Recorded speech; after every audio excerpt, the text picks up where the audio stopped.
दिल की दवा दीजिए।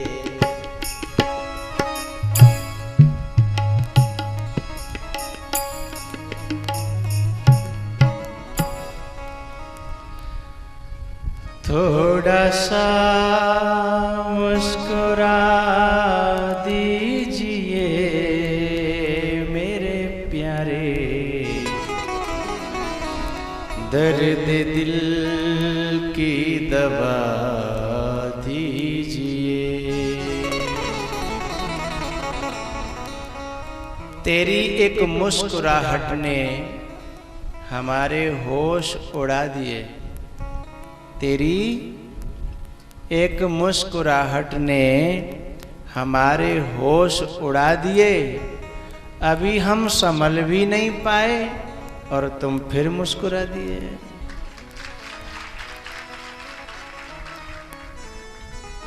थोड़ा सा मुस्कुरा दीजिए मेरे प्यारे, दर्द दिल की दवा दीजिए।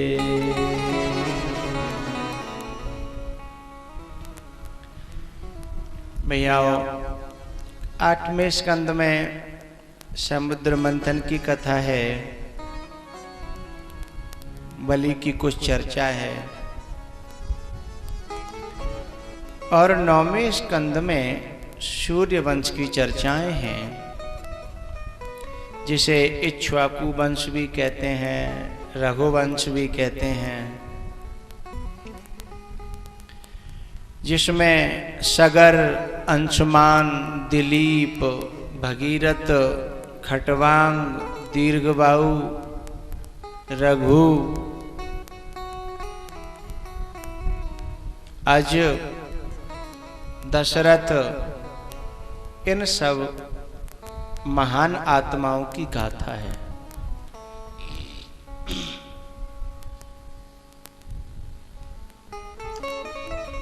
दशरथ जी महाराज के 3 रानियां हैं, लेकिन एक के भी कोई संतान नहीं है।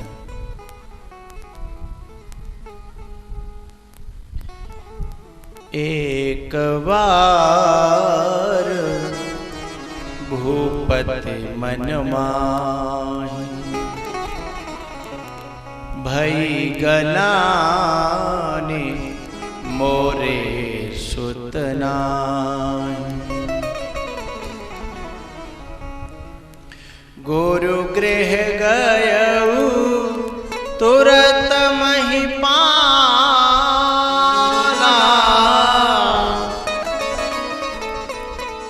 जोर पान कर विनय विशाला।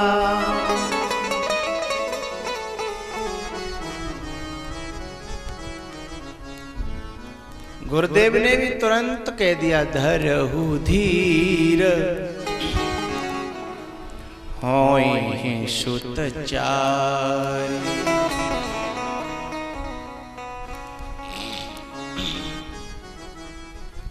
श्रृंगी ऋषि वशिष्ठ बुलावा, पुत्र काम शुभ यज्ञ करावा।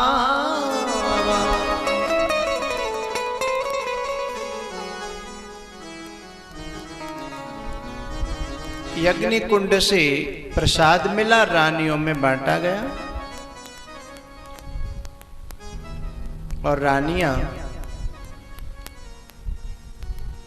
गर्भ से हुई हैं। परमात्मा 4 रूपों में आया है। भगवान इंतजार करते हैं कि समय अनुकूल हो जाए।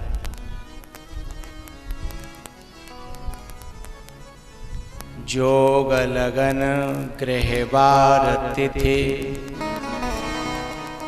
भगवान हमारे उदर में प्रकट हो, हमारे जीवन में प्रकट हो, इसके लिए ये 5 वस्तुओं का अनुकूल होना अनिवार्य है। योग, लगन, ग्रह, वार और तिथि। जीवन में कोई योग हो। अब योग से यहां कर्म योग, ज्ञान योग या भक्ति योग कोई एक हो जीवन में, और कुछ न हो तो किसी संत से योग हो जाए। योग माने जुड़ाव, लगाव।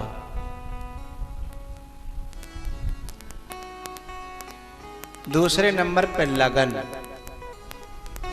हमारे पंडित जी लगन ज्योतिष में देखते हैं, ठीक है वह भी, लेकिन भगवान को प्रकट करने के लिए तो ऐसी लागी लगन मीरा हो गई मगन, वो तो गली गली हरि गुण गाने लगी। ऐसी लागी लगन मीरा हो गई मगन, ऐसी लागी लगन मीरा हो गई मगन, वो तो गली गली हरि गुण गाने लगी। ऐसी लागी लगन।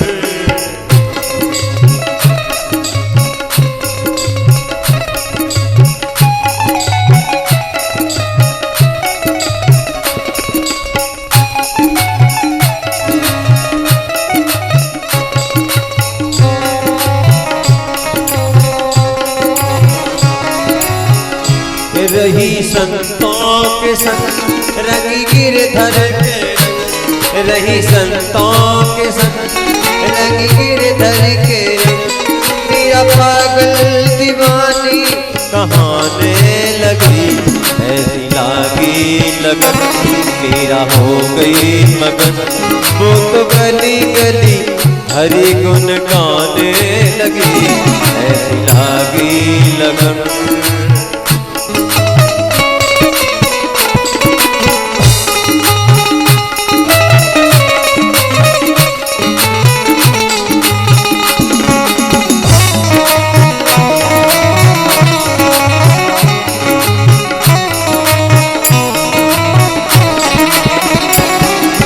गली गली हरि गुण गाने लगी।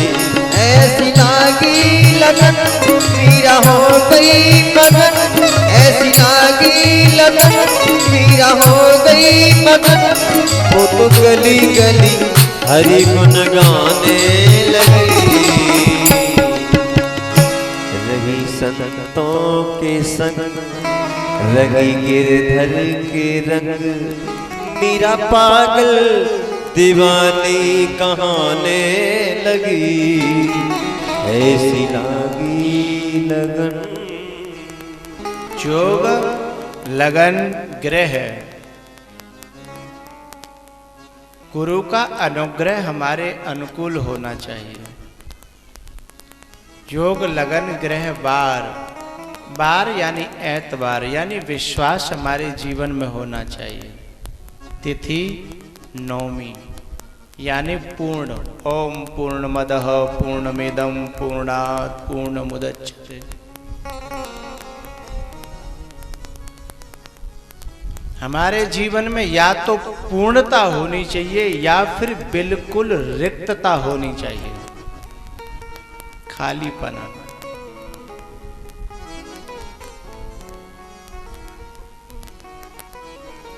और वह समय जब आया अयोध्यापुरी में दशरथ के जीवन में,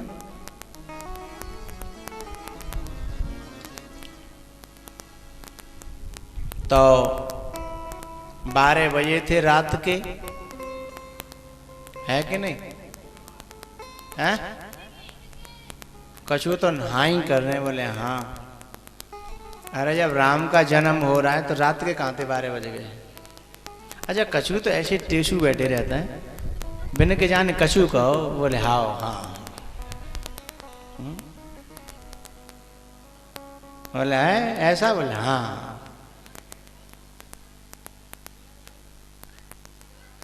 काय के 12 बजे दिन के।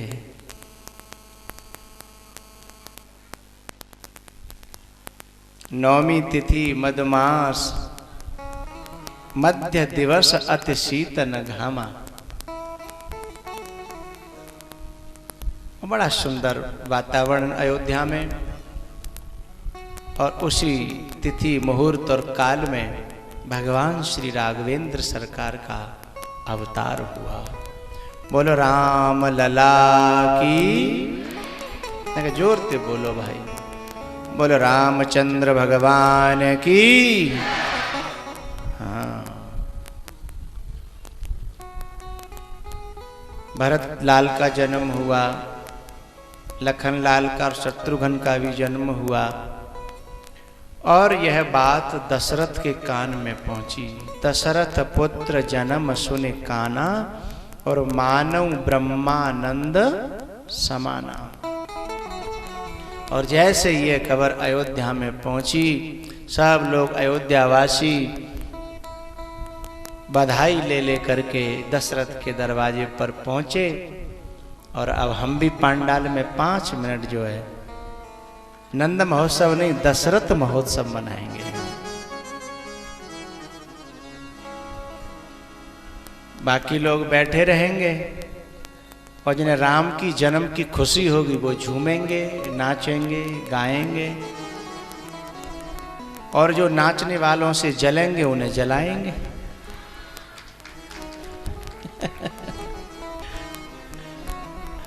अरे भैया, कब बुरे काम में नाचो तो शर्म की बात है, कब शराब के ठेका पे जाके नाचो तो शर्म की बात है। भगवान के नाम में तो पता है, देवों के देव महादेव भी नाचे, इंद्र भी नाचे हैं, सब नाचे वहां भगवान के नाम में। आप लोग मुझसे सहमत हो सब कि नहीं? अरे हाथ खड़े करके तो बताओ ना। ठीक है, तो जिन्हें नाचबे में शर्म लगे वे बैठे बैठे नाच लियो।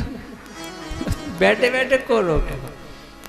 और जिन्हें शर्म न लगे भगवान के नाम में, वैसे देखो शर्म की, अब तुम्हें सही सही बात बताएं, जो अच्छा आदमी होगा उसे बुरे काम में शर्म लगेगी। अच्छा आदमी शराब के ठेका पे जाने में ही शर्म करेगा, है ना। इसकी पहचान है कि जो बुरे काम में शर्म करे वह अच्छा आदमी है। ठीक है कि नहीं? अरे हाँ ना तो करो भाई। जो बुरे काम में शर्म करे वो अच्छा आदमी है, और जो अच्छे काम में शर्म करे बाकी हम कछु कह ना रहे। ठीक है, अब हमारे बच्चे बधाई गाएंगे और आप खूब शर्म करना। हो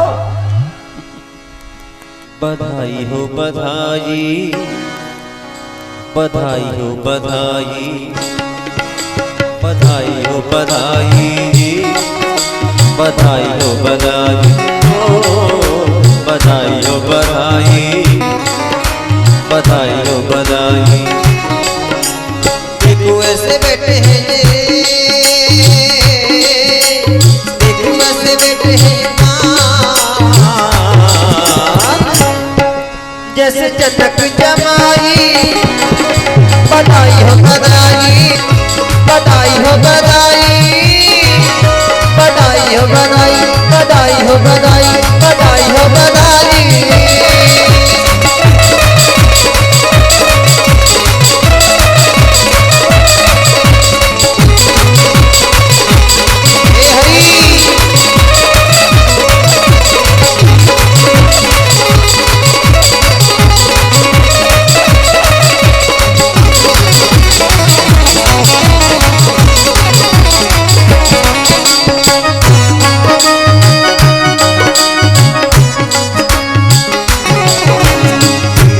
कभी कोई कब नहीं आए, जिंदगी में कभी कोई कब नहीं आए।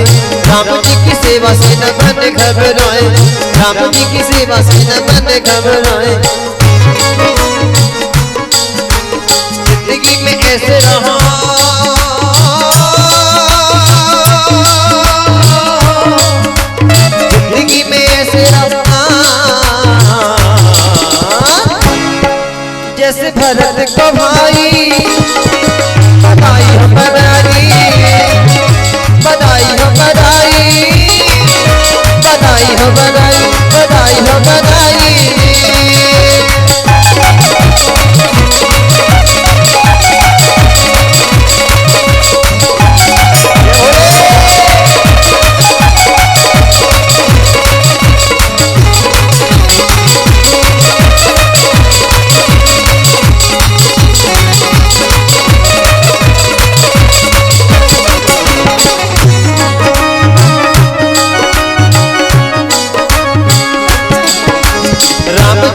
संग जैसे सीता जी विराज, राम जी के संग जैसे सीता जी विराज, कान्हा के संग राधा सब सुख साजे, कान्हा के संग राधा सब सुख साजे।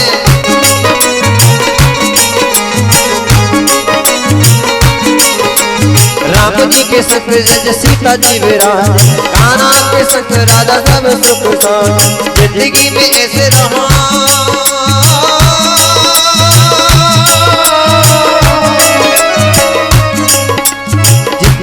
ऐसे रहा जैसे राधा को बनाई, बधाई हो बधाई, बधाई हो बधाई, बधाई हो बधाई, बधाई हो बधाई।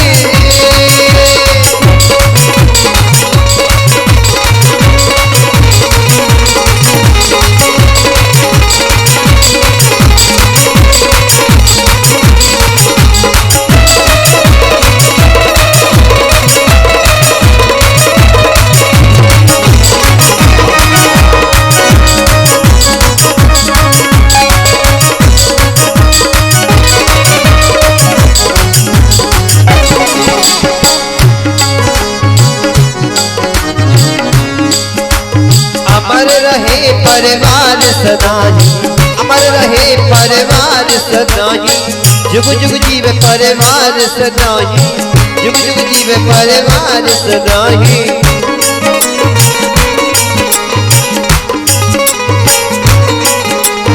अमर रहे परिवार सदाई, जुग जुग जीव परिवार सदाई। आए हैं पवन सुत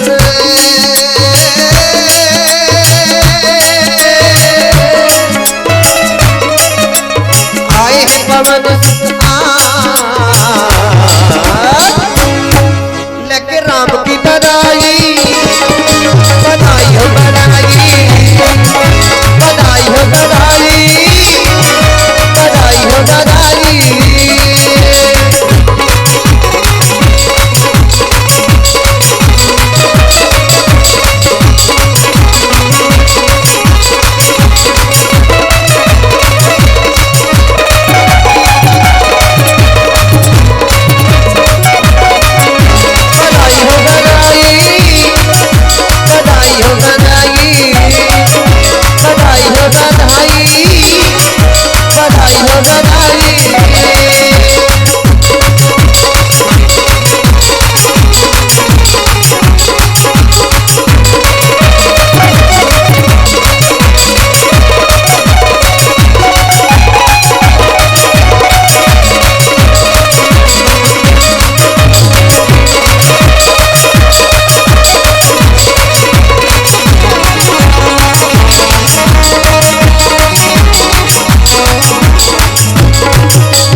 हो बधाई,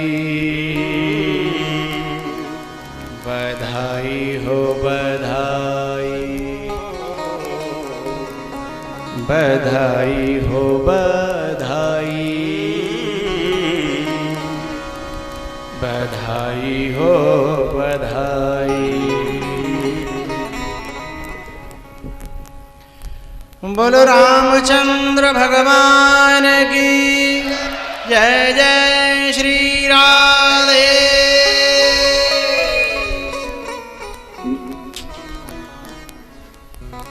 चारों भैयाओं के नामकरण हुए। थोड़े से जब बड़े भये तो गुरु गृह में अध्ययन करने के लिए गए। जनेऊ संस्कार हुआ। अध्ययन करके जब घर आए तो विश्वामित्र जी राम को मांगने के लिए आ गए। दशरथ जी से दोनों भाइयों को मांगा और जब आश्रम जा रहे थे तो बीच में ताड़का आ गई। आंधी सी चली आ रही थी। राम जी ने पूछा, गुरुदेव ये क्या है? बोले, जो मुझे परेशान करती है। अच्छा, मैं मिटा दूं? बोले, इसीलिए तो तुम्हें लाया हूं। एक बाण प्राण हरि लीना दीन जानते हैं निज पद दीना।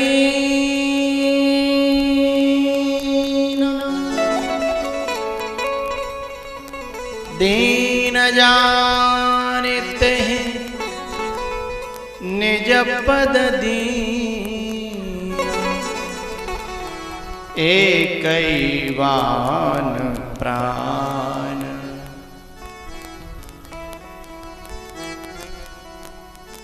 उसके बाद सुबाहु आया, एक बाण से उसे भी समाप्त कर दिया। लेकिन जब मारीच आया तो भगवान ने बाण बदल लिया। ये बाण थे नोक वाले, और जब मारीच आया तो एक बाण निकाला जिसमें नोक नहीं थी, क्योंकि मारीच को मारना नहीं है, उसे स्थान का परिवर्तन करना है। एक बाण मारा और उस पर रख करके सागर के पार लंका के पास में पहुंचा दिया।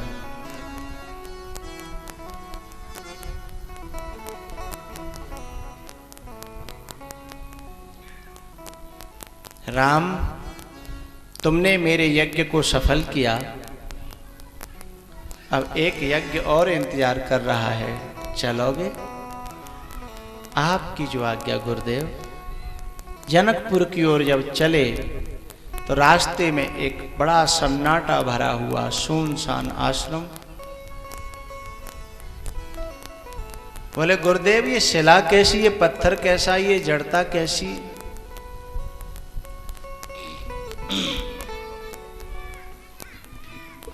गुरुदेव ने कहा, राम,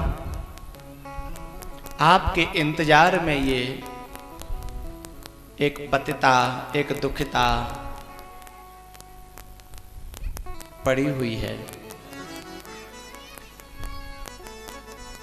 गौतम नारी शापवश उपल देह धरि धीर।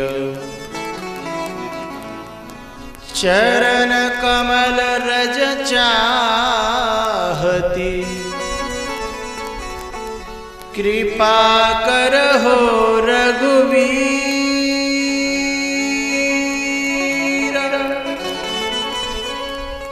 कृपा करहो रघुवीर। कृपा करहो रघुवीर।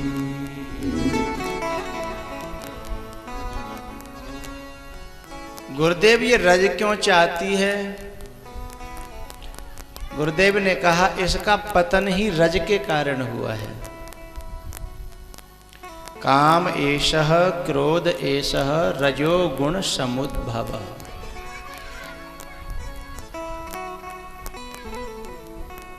और लोहे को लोहा काटता है ना, तो रज को रज मिटाती है।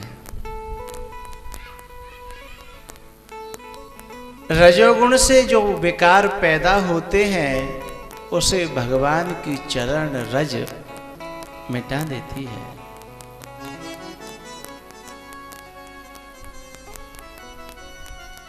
श्री गुरु चरण सरोज रज निज मन मुकुर सुधार। वरनौ रघुवर विमल जस जो दायक फल चार।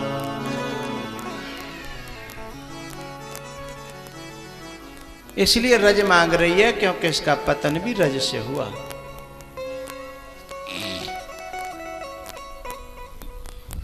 अच्छा,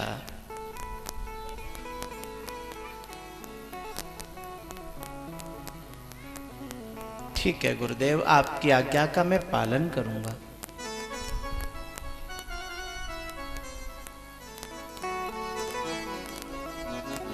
उसका उद्धार किया भगवान ने, अहिल्या का, गौतम की नारी। और मैं आपको बताऊं, भगवान आगे जनकपुर की ओर जब बढ़े तो नगर में सीधे नहीं गए, बाहर अमराई में, अमराई माने आम का बगीचा, और मानस में अमराई को कहा है संतों की सभा।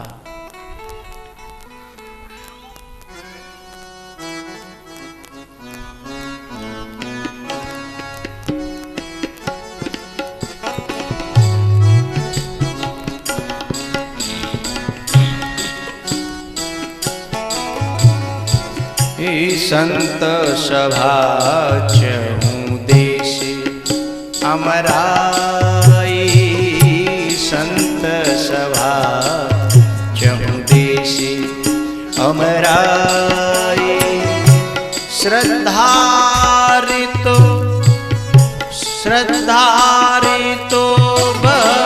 संत समगाई, श्रद्धारितो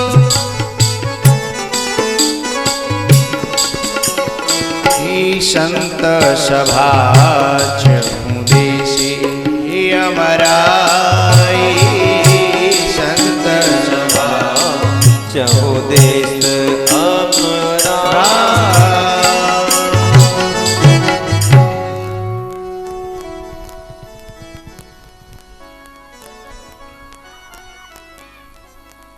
अब जिज्ञासु श्रोता और साधक जो हैं उनसे मैं थोड़ी देर मुलाकात करूं।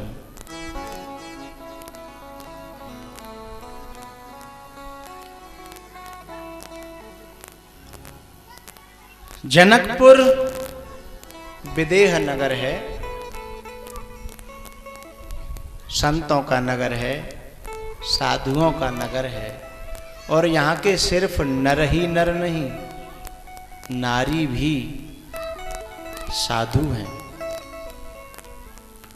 और साधु भी कैसी हैं?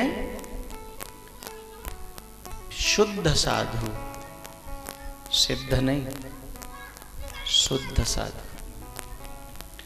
सिद्धता अलग चीज है और शुद्धता अलग चीज है।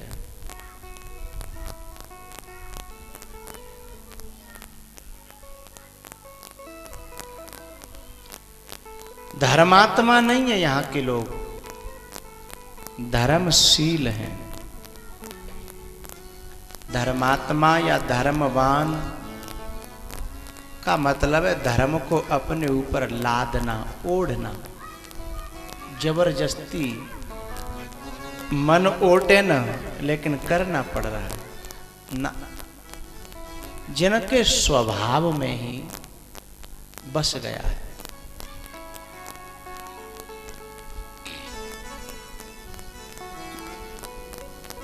ज्ञानी है यहाँ के लोग,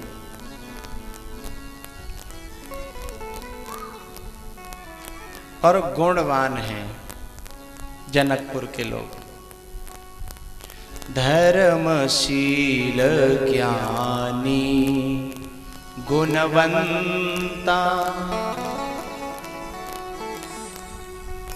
पुर नर नारी शुभग शुचि सं।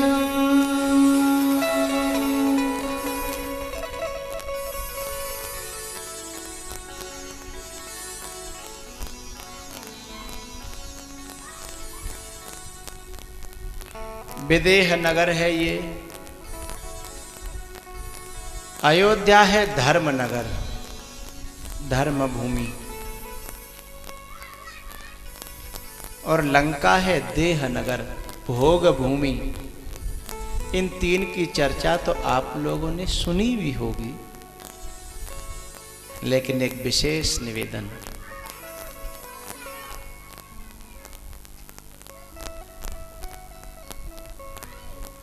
इन्होंने किसी न किसी साधन से परमात्मा को पाया।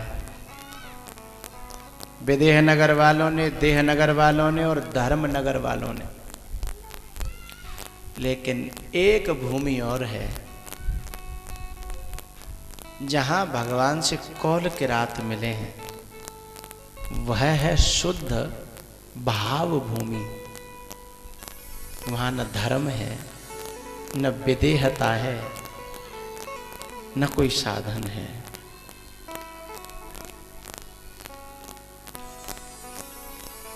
गंवारों का नगर है, अज्ञानियों का नगर है, भोले भालों का नगर है, लेकिन परमात्मा फिर भी प्राप्त है, भक्ति फिर भी प्राप्त है।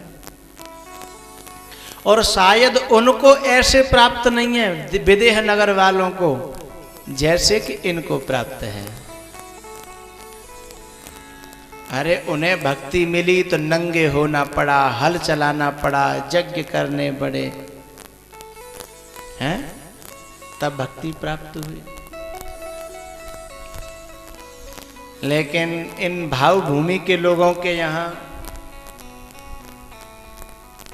न कोई हल चलाना पड़ा है।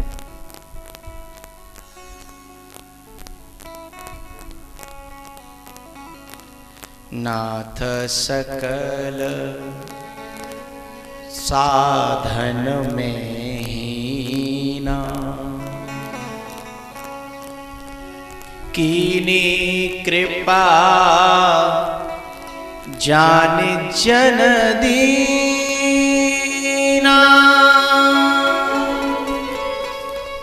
कीनी कृपा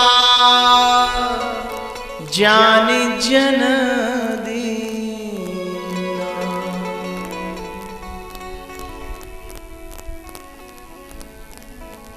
भगवान शंकराचार्य के 4 शिष्य थे।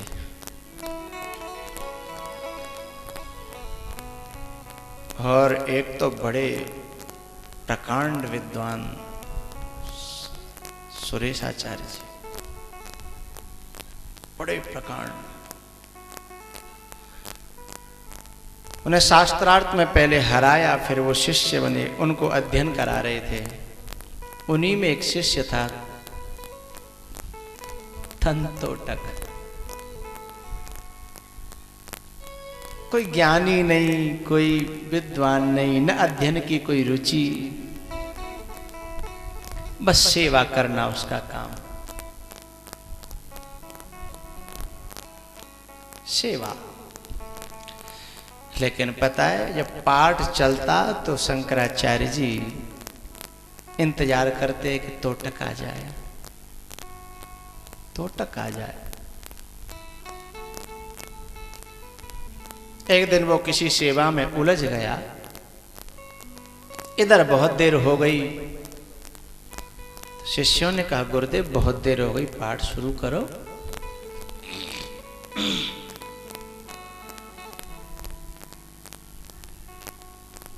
गुरुदेव बोले जरा तोटक तो आ जाए। फिर बैठ गए, बहुत देर हो गई। फिर उसमें से एक शिष्य ने कहा कि वो नहीं आएगा तो क्या पाठ शुरू नहीं होगा? और फिर वो समझता भी क्या है पाठ में,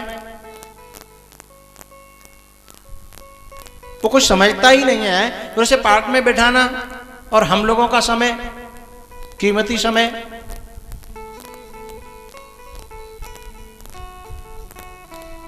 गुरुदेव का हृदय अंदर से भर आया कि मेरे सेवक का अपमान है।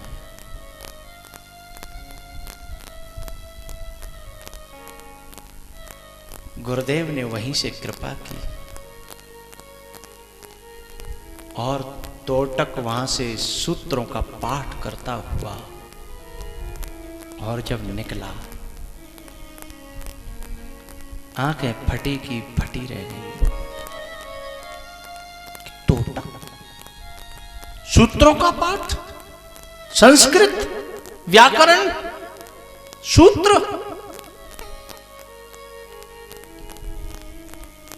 तब वे तीनों शिष्य चरणों में गिर पड़े। स्वाध्याय सब कुछ नहीं है बेटा, केवल बुद्धिमत्ता सब कुछ नहीं है। ये कोरे अंक, ये शब्द, ये सब कुछ नहीं है बेटा। समर्पण बहुत बड़ी चीज है। सेवा बहुत बड़ी चीज है और वो तोटक ही तोटकाचार्य बना। जो आज भी जो 4 शंकराचार्य जो गद्दियां हैं ना, उसमें एक गद्दी उन्हीं की है आज भी।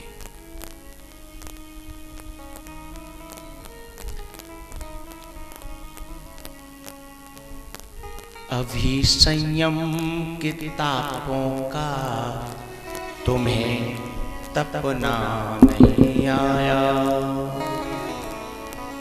अभी संयम के तापों का तुम्हें तपना नहीं आया। प्रेम अभी माला के मनकों का तुम्हें जपना नहीं आया। अब आप तालियां बजाओगे आप, क्योंकि मैं आपके दिल तक बात पहुंचाऊंगा। अभी संयम के तापों का तुम्हें तपना नहीं आया। अभी माला के मनकों का तुम्हें जपना नहीं आया। हमारा बात कहना भी अगर तुमको अखरता है,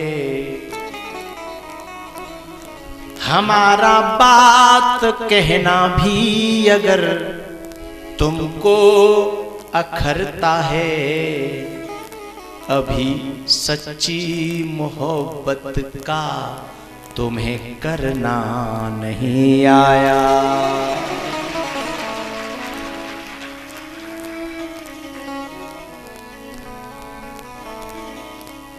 हमारा बात कहना भी अगर तुमको अखरता है, अभी सच्ची मोहब्बत का तुम्हें करना नहीं आया।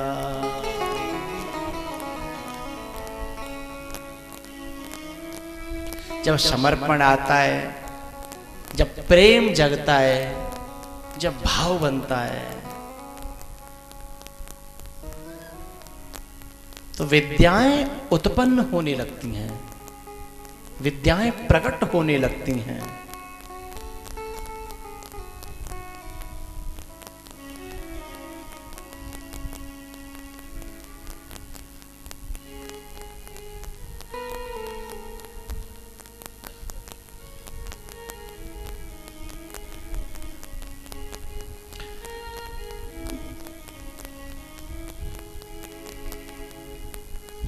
तो ये जो कौल भीलों की नगरी है ना, ये भाव भूमि है,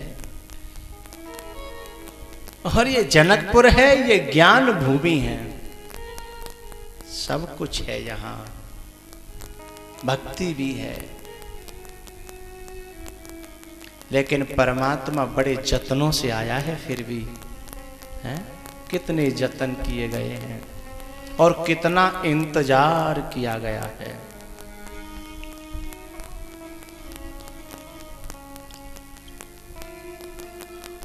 क्योंकि ज्ञान के मार्ग में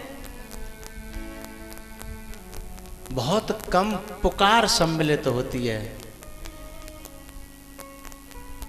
वहां अपना पुरुषार्थ, अपना प्रयास, अपनी खोज स्वयं।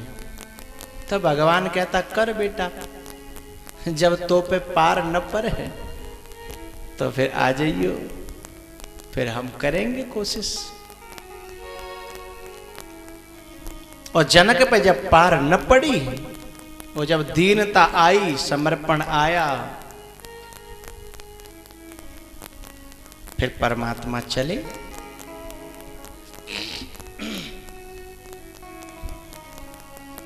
भैया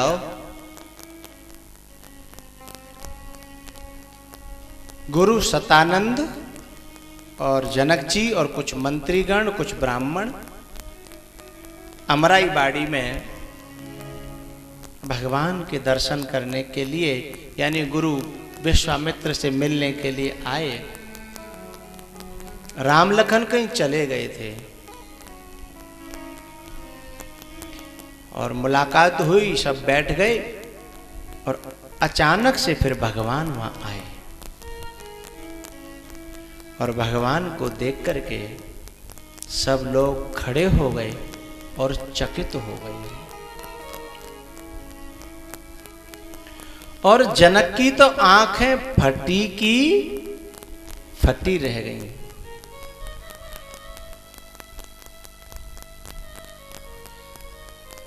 दिल भी उसी के पास और सांसें उसी के पास। ए भैया, दिल भी उसी के पास और सांसें उसी के पास, और देखा उसे तो रह गई ये आंखें उसी के पास।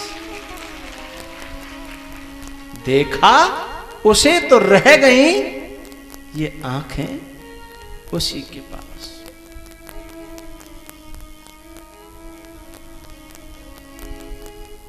आंख झपक ही नहीं रही है पलक। जनक देखते के देखते रह गए। अब यहां दो समाज मेरे सामने हैं, एक तो वेदांत का समाज है और एक भक्ति का समाज है। जब दोनों की बात मैं करूं,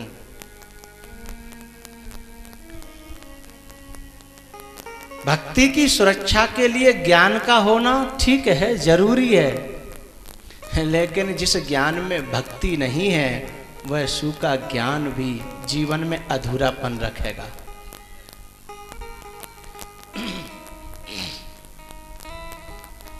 मैं कहना ये चाहता हूं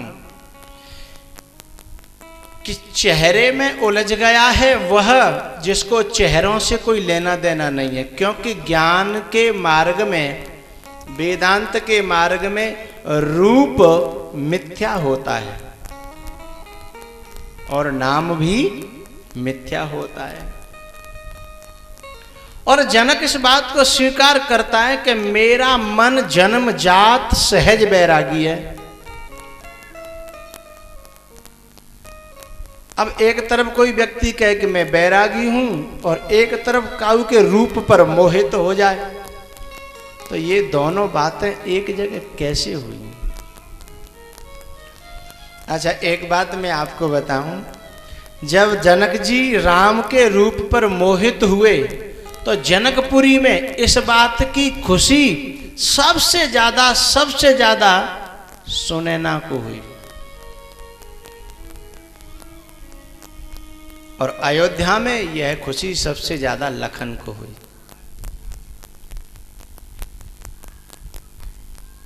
सुनैना को यह खुशी क्यों हुई? सुंदर है दृष्टि जिसकी, और दृष्टि का उपयोग ही तब है जब उसके सामने रूप हो। और जिस नगर में सब रूप को मिथ्या मिथ्या कहते हो, फिर कोई सुंदर दृष्टि लेकर डोलती रही हो जीवन भर, दृष्टि को उपयोग ही नहीं भयो हो, तो जाते ज्यादा मरे वो और का होगा। दृष्टि तो थी लेकिन दृश्य को कोई सत्य ही नहीं मानता था। लेकिन आज जब विदेह की दृष्टि जब रूप को मानने लग गई तो सुनैना के हृदय में बड़ी खुशी हुई कि आज ये वेदांती लोग भी रूप को मानने लगे, तो मेरी भी दृष्टि और रूप को देखेगी, सराहना करेगी, तो कम से कम मानेंगे तो सही। मेरी तो जिंदगी पूरी मिथ्या मिथ्या मिथ्या मिथ्या में चली गई, या ज्ञानियों के और वेदांतियों के नगर में, और या मिथ्या में मेरी तो आंखें को जो विशेषण था सुनैना है, वह विशेषण ही बेकार हो गया।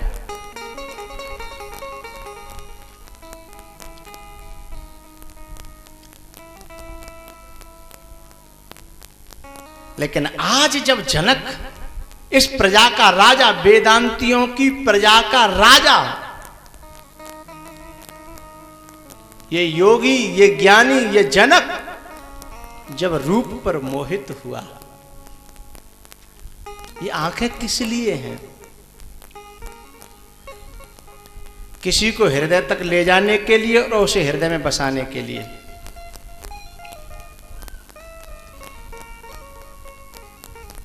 ज्ञान मार्ग बड़ा शुष्क है यदि अंदर अनुराग नहीं है तो।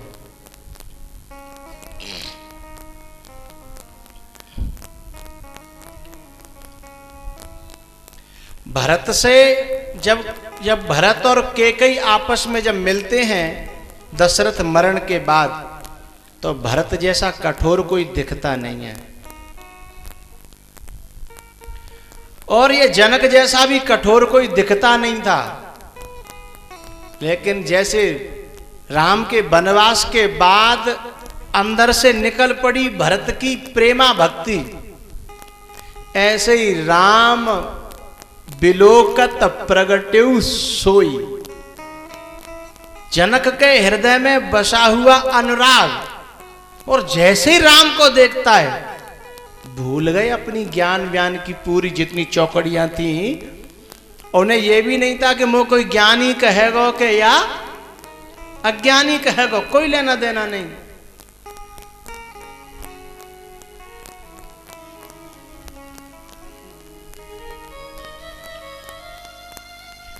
क्योंकि जहां खोखला ज्ञान होता है उसे बड़ा डर लगता है कि मैं यदि ऐसा करूंगा तो लोग कहेंगे बड़ा, वैसे वेदांती बनते थे वैसे जा काम कर रहे हैं, वैसे वेदांती बनते थे वैसे ये ऐसा कर रहे हैं। लेकिन जनक ने ऐसा बिल्कुल नहीं सोचा। जनक जी ने कहा विश्वामित्र जी से, गुरुदेव मैं जो देख रहा हूं जिनको और मैं जो समझ रहा हूं क्या वह सही है? क्योंकि महापुरुषों की मोहर लग जाए तो बात में बड़ी दम आ जाती है, और जिसके साथ में ये परमात्मा आया है उसे तो पूरा पता होगा। इसलिए जनक जी जो ये कन्फर्म करना चाहते थे, मोहर लगवाना चाहते थे कि मेरी वृत्ति जो समझ रही है क्या वह सही है?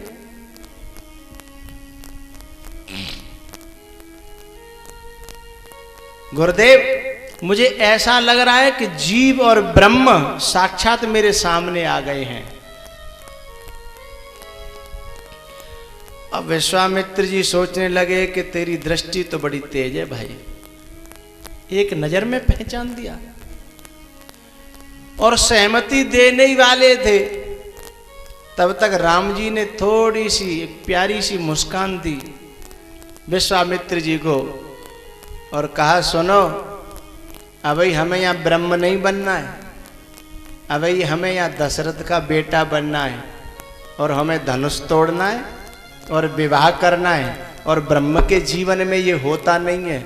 इसलिए अभी हमें राम राम रहने दो, आगे वाला परिचय मत देना।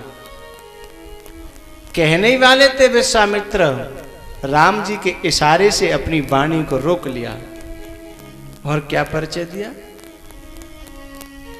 मम हित लागे नरेश पठाए। ये दशरथ के बच्चे हैं दोनों, और मेरे हित के लिए उन्होंने मेरे साथ इन दोनों बच्चों को भेज दिया। लेकिन आपने कभी कभी आपके जीवन में भी ऐसा समय आया होगा कि सामने वाला कह रहा है कोई बात, लेकिन आपके गले ही नहीं उतर रही। ऐसा होता है ना, सामने वाला तो कह रहा है और हम सुन भी रहे हैं और माननी भी पड़ रही है क्योंकि हमसे श्रेष्ठ है, लेकिन बात गले उतर नहीं रही है। ऐसे ही जनक के गले में बात उतर नहीं रही है। स्वागत सम्मान करके जनक जी लौट के घर तो गए, लेकिन अब वो जनक नहीं रहे जो पहले थे। राम के दर्शन से पहले जो जनक थे वो दर्शन के बाद रहे नहीं। अब वो सोच विचार कर रहे हैं कि हम समझ कुछ और रहे हैं और वो बता कुछ और रहे हैं, और हम ये भी नहीं कह सकते कि साधु हमसे झूठ बोलेगा। लेकिन जैसे चित्रकूट पर पूरी रात भरत जी चिंतन करते रहे, लेकिन एक जुगुती न मन ठहरानी। सोचत भरत है रैनी बिहानी।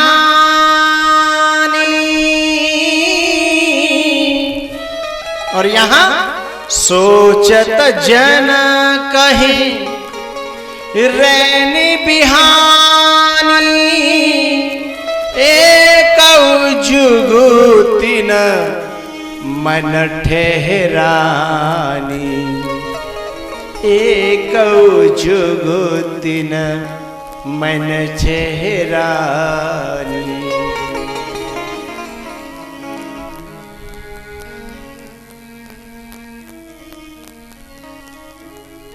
कुछ लोग गांव के भगवान के दर्शन करने के लिए दौड़ पड़े। उन्हें पता चला कि परमात्मा हमारे नगर के पास आया है,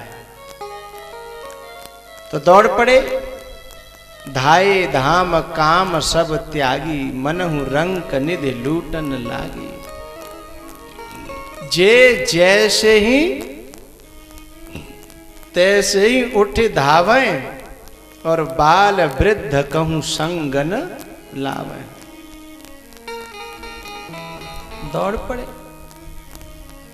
लेकिन परेशानी तो बेचारी बच्चियों की, बहुओं की और माताओं की थी, क्योंकि आदमी तो चाहे जहां चले जाए, चाहे जहां आ जाए, चाहे जहां नाचे, न कहू पूछनी न कहू ते कहनी। लेकिन बेचारी बच्चियों को तो, और जगह तो छोड़ो, कथा में भी आना है तो पहले पापा राजी करने, फिर मम्मी राजी करनी है, और फिर बड़ो भैया आंख निकाल रहा है, फिर उसे भी राजी करना है। और बच्ची को तो फिर भी चलो थोड़ी बहुत कोई सहमति मिल जाए। और जो नई नई बहू आई हैं, पहले भाई माता जी राजी करनी, फिर माता जी के बे राजी करने, फिर अपने बे, और जे सब है जान तो फिर अड़ोसी और पड़ोसी। है ना बड़ी आफत। और कुछ तो ऐसी हैं कि उनका कोई राजी होता ही नहीं है, न अड़ोसी न पड़ोसी, न अपने बे न अपनी माता जी के बे।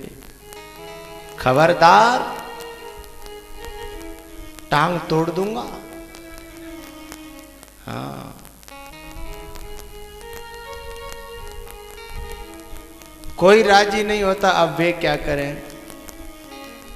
ऐसा जनकपुर में भी हुआ, जब जनकपुर वासी नारियां माताएं जब रोई कि भगवान हम तो तुम्हारे दरवाजे तक नहीं आ सकती, तुम्हारे द्वार तक, तुम्हारे घर तक नहीं आ सकती, लेकिन आप तो आ सकते हो ना, आप तो आ सकते हो।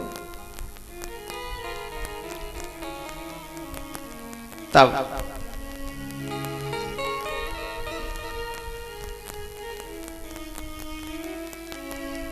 वो गोपियां पुकार करती हैं भगवान को बुलाने के लिए, तो भगवान के मन में जिज्ञासा जागी। और शाम को जब दोनों भाई गुरुदेव के चरण चाप रहे थे, उस समय राम जी ने कहा, गुरुदेव, नाथ लखनपुर देखन चाहि।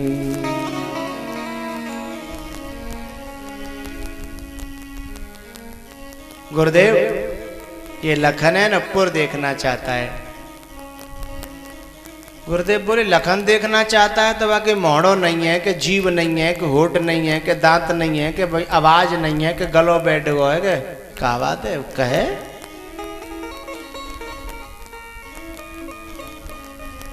लखन के मन में तो लखन बोले, बोले गुरुदेव संकोच कर रहा है, शर्म कर रहा है। अच्छा चलो ठीक है, लखन के मन में पुर देखने की वो तो मान लीजिए कि तुम्हारे मन में क्या है। राम जी बोले आपकी आज्ञा हो तो मैं जा दिखाए लाऊं। गुरुदेव बोले कि दिखा करके तो वो ला सकता है जिसने पहले नगर को देखा हो। अब राम जी चुप, देखा तो खुद ने भी नहीं।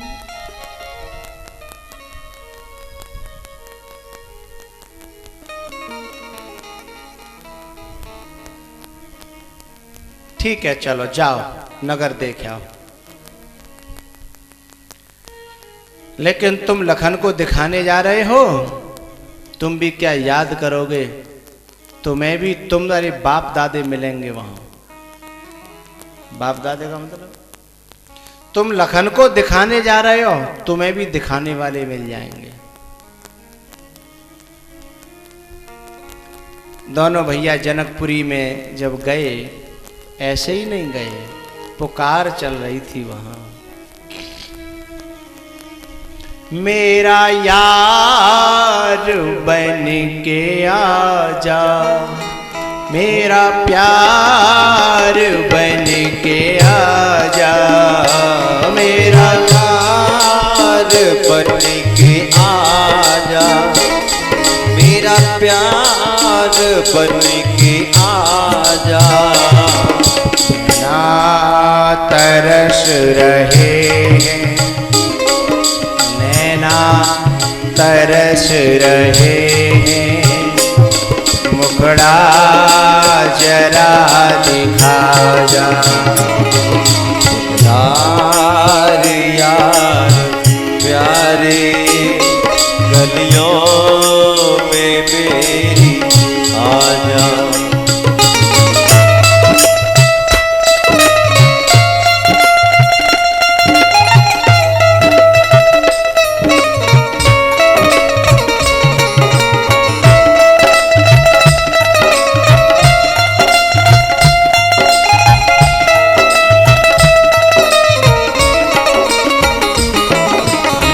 यार बन के आजा, मेरा प्यार बन के आजा, मेरा यार बन के आजा, मेरा प्यार बन के आजा। नैना तरस रहे हैं, मुखड़ा जरा दिखा जा। दिलदार यार प्यारे गलियों में मेरी आजा। दिलदार यार प्यारे गलियों में मेरी आजा।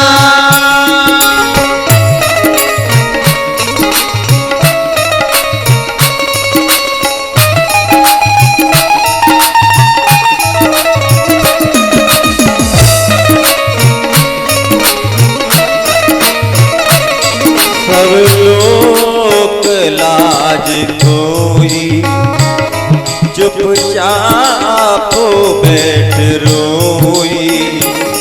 सब लोग लाज खोई चुपचाप बैठ रोई।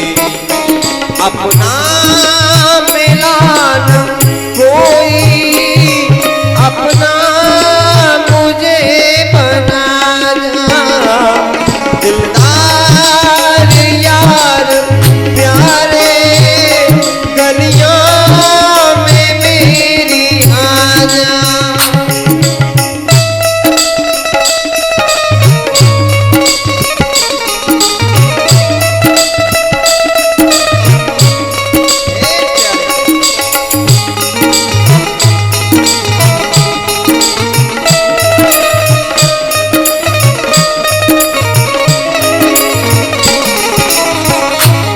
मेरा यार बन के आजा, मेरा प्यार बन के आजा, मेरा यार बन के आजा। तू बहार बन के आजा।